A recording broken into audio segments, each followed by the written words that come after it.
of 101 famous poems.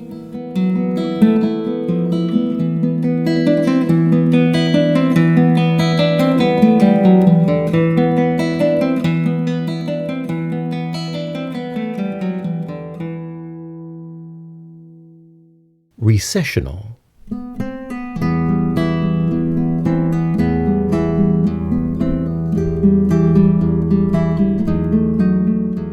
By Rudyard Kipling.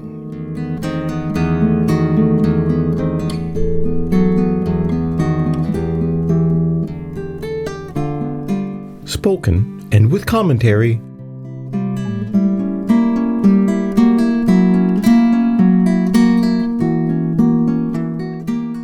by E. T. Hansen.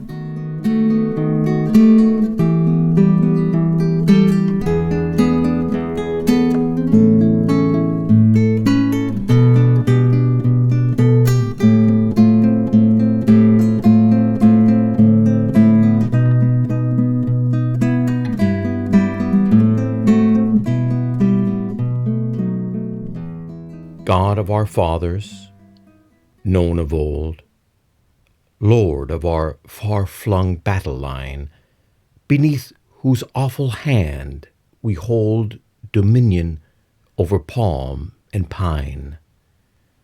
Lord God of hosts, be with us yet, lest we forget, lest we forget. The tumult and the shouting dies, the captains and the kings depart. Still stands thine ancient sacrifice, a humble and a contrite heart. Lord God of hosts, be with us yet, lest we forget, lest we forget. Far called our navies melt away, on dune and headland sinks the fire. Lo, all our pomp of yesterday is one with Nineveh entire.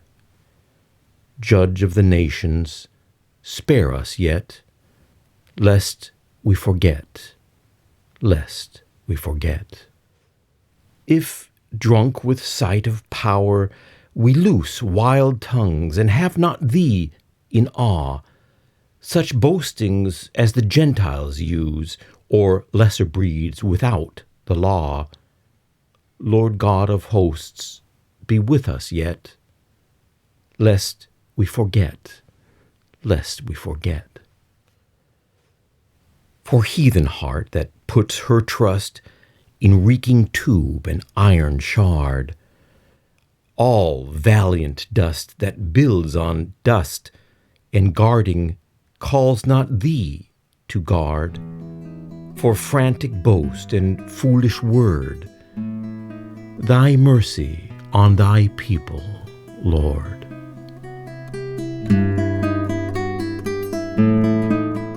The Poet.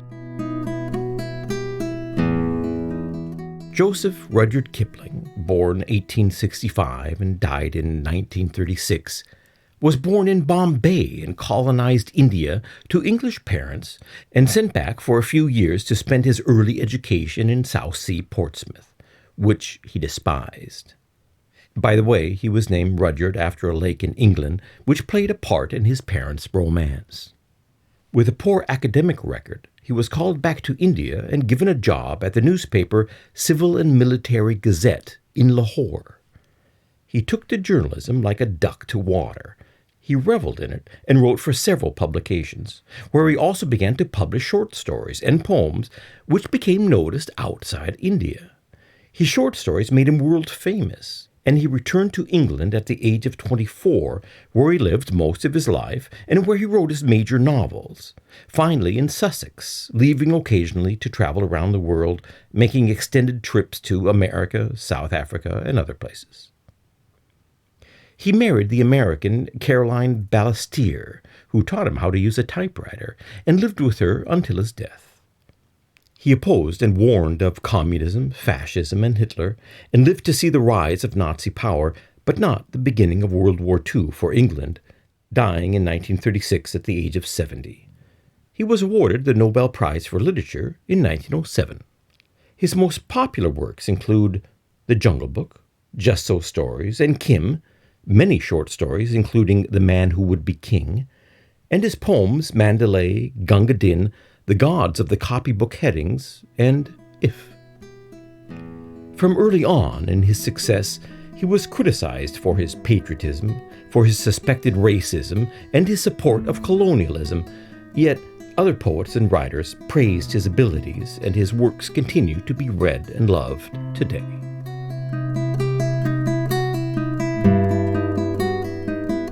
On the responsibilities of empire.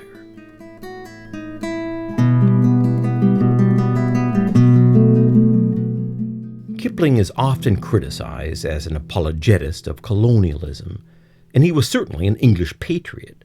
He was part of and profited from the colonial system. But he wasn't dumb, and he wasn't dishonest.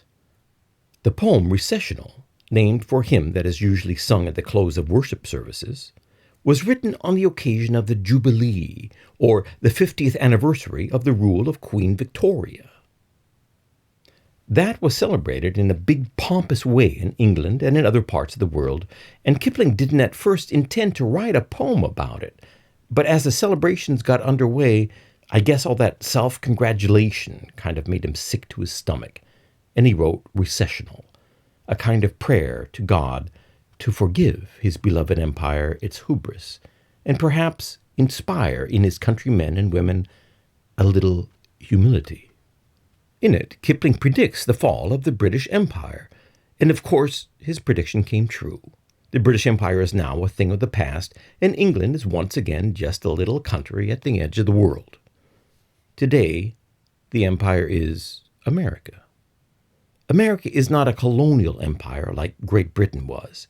We rule with a combination of military power, which we mainly use in accordance with treaties made with other countries we promise to protect, and soft power, the power of our culture, ideas, and innovation.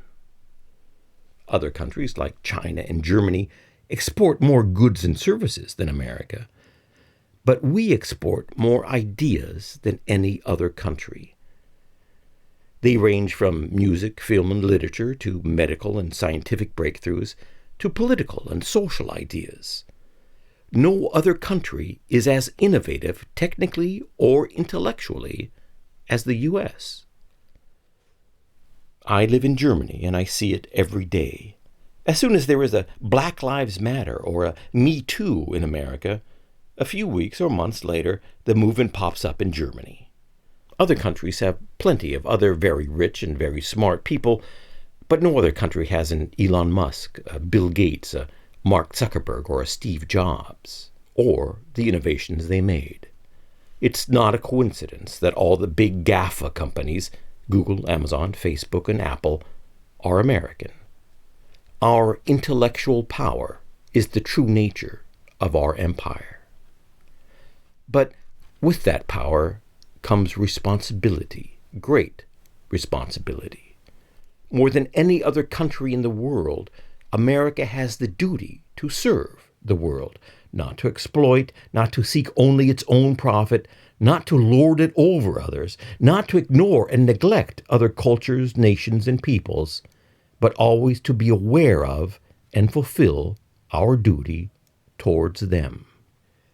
Our power changes the world, whether it's a social idea like political correctness, or movies like Star Wars that become part of modern culture, or innovations like the internet or self-driving cars or civilian spaceflight, or political ideas like the recent return to conservatism, which is now spreading throughout the Western world. To not be aware of our influence is to abuse it.